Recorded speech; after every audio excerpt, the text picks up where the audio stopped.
Hello from Sheffield. Well, while we're here for the torch relay, we thought you might like to see what it's like behind the scenes on what we call an OB, an outside broadcast. So here we are in the centre of Sheffield, and you get a sense of how many broadcasters are interested in the torch coming here, because these are all the different satellite trucks lined up. This is essentially how we get our signal from where we are right now back to Television Centre in London and then out to wherever you are in the world so that you can see what we're doing. And it's a team effort, as you can imagine, and there are lots of different people who make this possible. One of them is standing right here. Ben is our cameraman for the day. Hello, Ben. Now, Ben is operating a radio cam, which is a really fantastic piece of equipment. It certainly is, yeah. Because? Well, it allows us to go pretty much anywhere within range of the dish and the truck kit. We are wireless, you and me. We're wireless, we can go anywhere.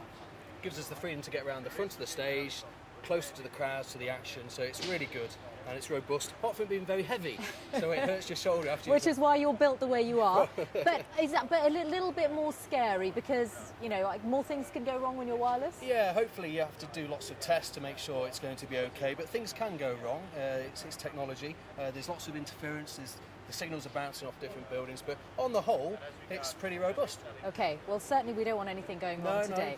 No. Thank you, Ben. Now, the man who's going to make sure that nothing goes wrong on my OB today is Nick, who is the technical manager. You are going to be working on the Olympics this summer, and it won't be your first time, will it? No, I worked in Beijing as well, part of the English regions team out there.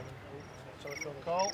I'm very sorry. I'll have to take You're going to have to answer it. Okay, that is what it's like, because Nick has to take calls the whole time and make sure that everyone who needs to get material from, in this case, Sheffield here today, actually managed to do it. But one of the important things about the satellite trucks is to make sure that they're parked in the right spot, because if you're in a place with lots of buildings around, then the signal doesn't get out as well as it should, and that's one of the things that can complicate our efforts to get the broadcast out. Right, now, the production team. Let me bring you over here. A couple of them are on the phone, but Andrew is our producer on location today. Anthony is our editor. Can I interrupt you for just a second? So what has it been like actually making sure we have the right lineup of people taking part in this today? It's always complex, but hopefully it's all working well together. And the proof in the pudding is when more outlets ask, and that's what Andrew's doing at the moment. Andrew's talking to World Service Radio and news channels because they now want bits as well as World TV, and we'll just double-crossing, double-checking all the guests that are going to make it here on time, because that's always the nervous bit. Okay, and then you're going to give the presenter the schedule for the day, aren't you, Anthony? Yes, and we then change it, and then we change it again.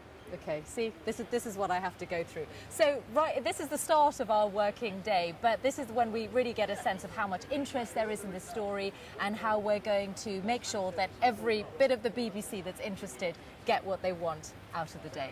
See you later on air.